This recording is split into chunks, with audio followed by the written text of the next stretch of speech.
Shortly after my wife and I got married, she became pregnant. Just a week later, she was rushed to the hospital due to severe bleeding. We lost the baby. The doctor, visibly upset, scolded me, assuming I hadn't been able to hold back, implying it was my fault. I was stunned. I hadn't been intimate with my wife since learning about the pregnancy. I was at work when I received the hospital call, notifying me she'd been admitted. Shocked, I rushed there, forgetting to even inform my boss. When I arrived, the doctor looked at me sternly and said, "The first trimester is always risky, and you didn't hold back during this period? Do you realize the impact?" He continued, "She's been through several similar procedures before. Her body is used to this now, and it might be challenging for her to have a successful pregnancy going forward." My mind was racing. Still in denial, I asked, "Doctor, are you certain? This was our first baby. She wouldn't have done anything like this, much less repeatedly." I couldn't finish the sentence. I knew the story, even though I didn't want to accept it. I had fallen in love with my wife the moment I saw her. I had the means to support her and was ready to commit. We married with our family's blessings. On our first night together, I believed it was something special. When I saw the mark on the sheets, my heart soared, believing I was with someone who had never shared herself with anyone else. Soon after, she became pregnant. The night before the incident, she had told me she would be home late because she needed to accompany a friend to the doctor. Her friend wasn't feeling well, and my wife always went with her. I didn't think much of it, but now looking back, I realized she might have been unfaithful for some time. I snapped out of my thoughts when I heard her phone vibrate. Until that moment, I had never gone through her phone. Driven by curiosity, and while she was still under the effects of a sedative, I picked it up and used her finger to unlock it. When I opened the messaging app, I stumbled upon a conversation I wished I hadn't seen. My mind went blank. "When are you coming? I miss you. You're in the mood again, huh? Wait for me in the room." The messages kept going, each one more explicit than the last. There were even photos, revealing an intimacy that she clearly shared with someone else. Right there in the hospital bed, I could barely look at her. I felt a mixture of anger and disgust. My initial urge was to confront her on the spot, but my rational side held me back. I couldn't alert her just yet. I needed concrete proof of her betrayal before any confrontation. Without evidence, she could deny everything and take half of what we had in a divorce. I took screenshots of the conversation and put her phone back. At that moment, my in-laws burst into the room. My mother-in-law, visibly distressed, grabbed my collar and began blaming me. "Give me back my daughter. She was pregnant. Why couldn't you control yourself?" My father-in-law, calmer, took me out into the hallway and tried to negotiate. "George, I know you're young and full of energy, but Queenie is my daughter. You owe us for what happened. How about buying a car for Jack? Something around $500,000. We'll let this slide if you do." Jack, her brother, had always been dependent, never holding a job, living off his parents. I gave a humorless laugh. Since the wedding, her family had always found excuses to drain money from me.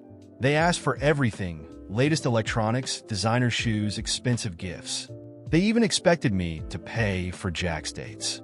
I looked at my father-in-law, expressionless, and said, "I don't have that kind of money."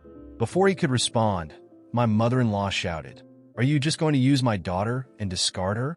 You have no shame. You're an animal. Couldn't hold yourself back. Even for her sake? You ruined her chance of being a mother." She dropped to the ground, crying dramatically, blaming me for everything. People in the hallway started to stare, visibly uncomfortable. Then Jack stepped out of the room and said, "Mom, stop it. Queenie is awake." We entered the room to see Queenie, pale but awake. She looked fragile. As soon as she saw me, she began to cry and said, "I'm sorry, honey. I just found out that our baby—" I interrupted her firmly. "Tell me the truth. What really happened?" Right in front of her parents, she began her story. "It's all my fault. I didn't know acupuncture wasn't safe during pregnancy.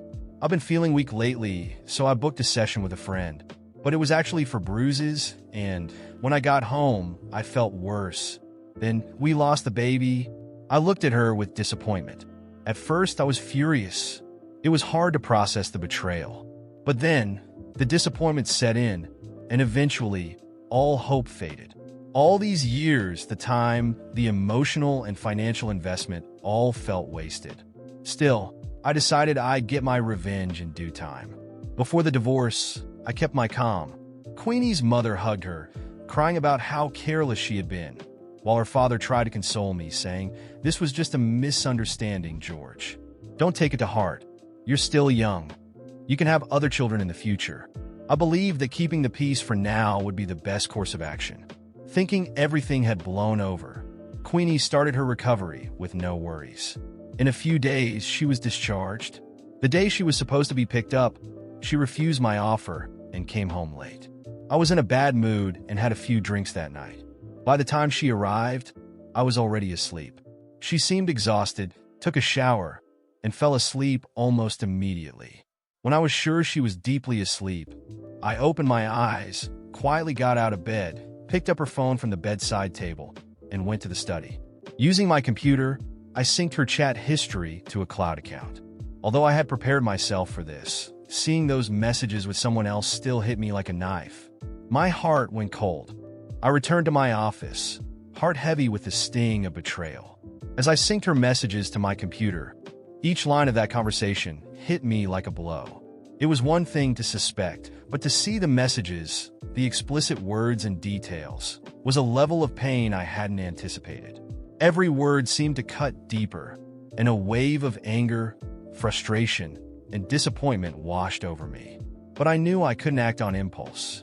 If I wanted any justice, I'd have to handle this carefully. The days that followed were a strange, painful blur. She went about her routine, smiling in the mornings, pretending to care for me, asking how I was doing as if nothing had happened. Her casual words and gestures disgusted me. Each word, every fake smile, felt like another layer of deceit. I wanted to confront her right then and there, but I knew that any rash move would only hurt my case. I needed proof and a solid plan. In secret, I consulted a lawyer. I laid everything out for him, showing him the screenshots, explaining the procedures she had apparently undergone even before we were together. He guided me on what I'd need to ensure the divorce went in my favor and that I didn't end up financially ruined. In that moment, I made a decision. I wasn't going to lose everything I'd worked for. She wouldn't get away with this. I began gathering more evidence. I noted each night she claimed to be out with friends, each suspicious text and phone call, every unconvincing excuse. I documented everything, building a dossier on the double life she was leading. Every lie, every flimsy explanation was recorded in detail. Then something unexpected happened. One evening, she came home even later than usual, looking tense, as though she was hiding something. Casually, I asked about her day, watching her closely. She avoided eye contact and mumbled something about helping a friend. I knew it was a lie, but I pretended to accept it. Her anxiety was evident, like she was afraid I was catching on. That night, once she was asleep, I unlocked her phone and found yet another set of messages. This time, they were discussing how to keep their relationship hidden. "Is he catching on?" her lover asked. "No, he's way too naive to figure it out. I don't think he'll find out anytime soon," she replied, followed by laughing emojis. My blood boiled. Naive? Little did she know I was collecting every piece of evidence. Days passed and I kept silent. She continued her charade, but I was prepared. Every smile she offered felt like mockery. My anger simmered below the surface, but I knew that confronting her too soon would ruin everything I had built. I wanted her to feel the weight of her actions, to understand the damage she had caused when it all finally came crashing down. Then, one day she slipped up. She arrived home looking uneasy, and when I asked casually about her day, she hesitated. That night, after she'd fallen asleep, I found a new set of messages in her phone. They were explicit, filled with details I'd never wanted to know. My heart clenched as I saved the screenshots, knowing these would be the final pieces of evidence I needed. A few friends, aware of my situation and the plan, had started dropping hints around her. They would make small talk about loyalty and the importance of honesty in relationships, subtly reminding her of the values she was trampling. One of my friends even joked about how secrets never stay hidden. She began to look uneasy, as though suspecting something, yet convinced she was safe. It was almost humorous watching her scramble to pretend nothing was wrong. She would occasionally question me about whether I'd said anything to friends about our relationship, but I'd just smile and say, "No, why do you ask?" Feeling guilty. The color would drain from her face, but she'd brush it off with a laugh. Yet I could see the cracks forming. Her confidence was faltering, and she was starting to wonder if she'd miscalculated. I continued to wait. I wanted her to feel every ounce of the weight she had placed on me, to understand that her lies would eventually destroy her own stability. I wasn't going to confront her in a heated moment. I wanted to do it at a time and place where she'd have no room to escape, where she'd have to face every lie, every betrayal. She would know exactly who she had underestimated. She thought I was naive, thought she had me fooled. But when the moment came, when everything fell apart, she'd understand just how thoroughly I had planned this. And I'd leave her with nothing but the ruins of her own making. The days dragged on, each one a painful reminder of the betrayal I was living with. I kept up the facade, going through the motions, pretending we were the picture-perfect couple. She continued her charade, playing the caring, loving wife, acting as if nothing was wrong.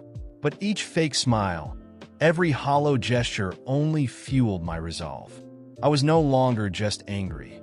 I was determined to make her understand what she had thrown away, to make her feel the depth of every lie she told, every deception she wove. Over time, I carefully prepared every detail of my plan. I started making discreet financial moves, shifting funds from our joint accounts into one solely in my name. Slowly, I worked to ensure that the house was under my ownership, not ours. All the assets we'd built together were being quietly redirected.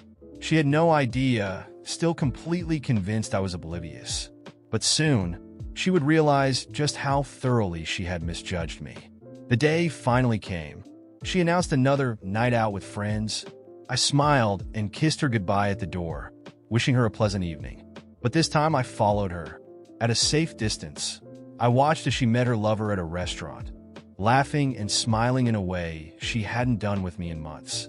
In that moment, everything clicked, the realization of just how disposable I was in her eyes. I had been used, discarded, deceived. While she enjoyed her evening, I went back home to finalize the last pieces of my plan. I set everything in place, leaving nothing to chance. When she returned home, well past midnight, I was sitting in the living room, pretending to read. She gave me her usual fake smile, trying to act normal. Little did she know, this was the last time she'd try to play me for a fool. "How was your night out with friends?" I asked, keeping my voice calm, making her feel comfortable enough to lie again. She mumbled something vague, clearly not expecting any suspicion. That was when I placed her phone on the table, open to her latest chat with her lover. She froze, her face going pale as she took in what was in front of her. For the first time, I saw genuine fear in her eyes. "Do you have anything to say?" I asked, my voice cold. She stammered, trying to find words, but nothing came out. I watched as her mask crumbled, every fake smile, every lie now painfully evident. I let her stammer and stumble, recounting each time she'd gone out with friends, each excuse she'd made. Every single betrayal I had recorded, every detail was laid bare. I didn't shout, I didn't rage. I simply listed every lie, every deceitful act. Her expression shifted from fear to desperation, realizing there was no way out of this. "You've destroyed everything," I said, almost to myself. "Every ounce of trust, every memory we built. You threw it all away. And now, you'll see what it's like to lose." I asked her to leave that night. No explanations, no pleas, just a cold dismissal. I could see her shock, perhaps realizing that her carefully built world was about to collapse. With nothing left to say, she gathered a few belongings and left, glancing back one last time, as if hoping I'd change my mind. But that was never going to happen.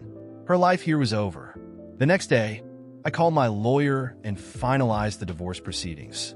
Within a matter of weeks, the house, the finances, everything was legally mine. Every piece of evidence I had gathered, every careful move I'd made, had ensured that she would walk away with nothing. And to seal her fate, I secured a clause that prevented her from receiving any form of financial compensation. A few days later, she called desperate. She had nowhere to go, no money, and was now forced to confront the reality she had created. She begged to talk, pleaded for forgiveness, asked me to remember the good times. But all those memories were tainted, and I made it clear that there was no going back. There's nothing to reconsider. You made your choice, I said, my voice steady and final. She continued to plead, as if only now realizing the full weight of her actions. She wanted forgiveness, a second chance. But I knew that was a luxury she would never have. This was her beginning on a long road of regret. In time, she ended up staying with relatives, stripped of her independence, without the financial support she had once enjoyed. Meanwhile, I finally felt the weight lifting. I focused on my career, traveled, surrounded myself with people who valued and respected me. With each passing day, I felt stronger, rebuilding a life she had no part in. Eventually, I heard through mutual friends that her lover had left her too. For him, she had never been more than a convenient escape, and without the stability I had provided, he had no interest in staying.